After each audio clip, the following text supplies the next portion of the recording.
Russ Eltman, All Bearcats reporter, here talking with UC punter Mason Fletcher on Talkin Cats with Russ Eltman. Mason, you're coming off of a really great season last year, and obviously with punting, the competition level, I would imagine, doesn't play as much of a factor because it's just you putting your foot on the ball and making sure it goes as far as possible.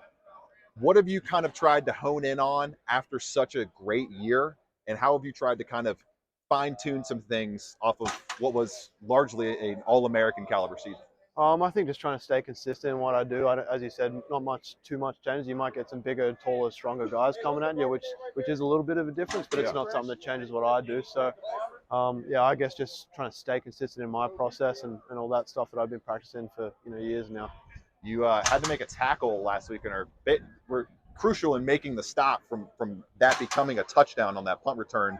Have you had to make many tackles in your career? When's the last time you had to make one? Cool. The last time I had to tackle someone was probably 3 years ago back home when I was playing Australian football. So But this is the yeah, first American tackle. first American tackle. Yeah, I was saying it felt a little funny because I didn't feel anything. I had all these pads on, which I'm not used to. I'm used to hitting people with my body and not having pads on. But yeah, sometimes the play doesn't go the way you want it to, and guys go down or the play breaks down a little bit, and it sort of ended up with me making the tackle, which is not something you want to do ever as a punter. But as Coach Combs said, your job changes sometimes, and I made the play. Last line of defense there. Is there a strategy that Coach Coombs kind of goes through with you on how to, obviously you're kind of taught how to tackle. Everybody kind of on the team knows how to tackle and not hurt themselves. But is there a strategy where he says, hey, if this last line of defense breaks, you got to start taking this angle. You got to start doing something to make sure that play doesn't go into your end zone for a six? I think in plays like that, you kind of just got to have your own sort of initiative and instinct. Yeah, for sure. I think I saw him come up the middle, and I knew that I was just going to have to try and bring him down in some capacity or slow him down. Or if he didn't, it probably would have been a touchdown, which is not great at all. But as you said, I think it's more so instinct, to be honest. Like I saw him coming and just knew that I couldn't corral him one way into other people like maybe some of the frontline guys can do. It was more you're just going to have to bring him down, and that's what happened.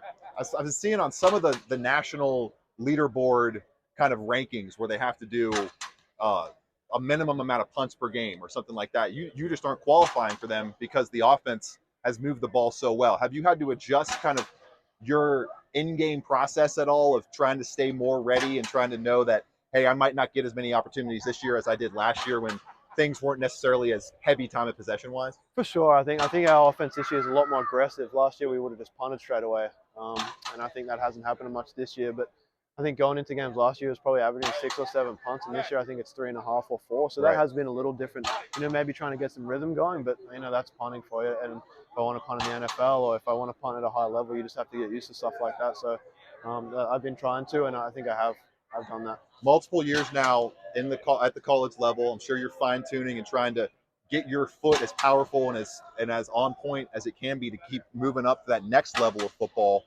What kind of is it? Just kind of fine tuning things? Is that kind of the biggest thing for you now as a veteran, as an entrenched punter, as a guy that people have seen on film what you can do? Is it more so just making sure that happens as much as possible, punt to punt? For sure. I think, as you said, a high level of consistency is really important as a punter. But I think for Australians especially, I think in the NFL they don't roll out as much. So for me, and I've been really lucky to see that with James Smith before me, who just that was his thing, the rollout. I think for me, being able to see that and then see that NFL teams don't roll out as much, I think trying to hit the spiral or hitting the spiral, not trying to, hitting the spiral and hitting that at a high level, I think something that I got to do freshman year with Coach Brian Mason, and Coach Fickle was great at letting me do that when he coached the punt team here, and Coach Combs is great with that as well. So I've been really lucky in that sense. But I'd say that's something I've been doing a lot more, is hitting that up and down spiral. UC punter Mason Fletcher kind of give us some time here on Talking Cats with Russ Eltman. Final question for Mason.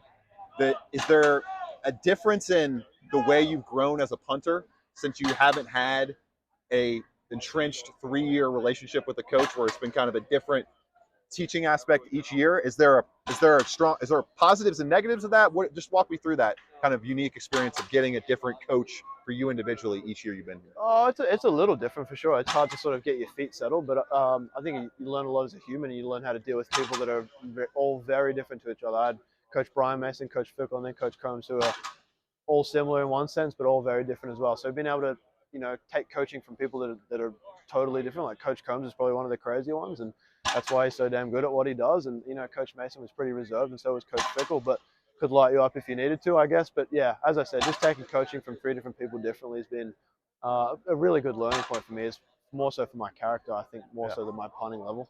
Yeah. You see punter Mason Fletcher, everybody.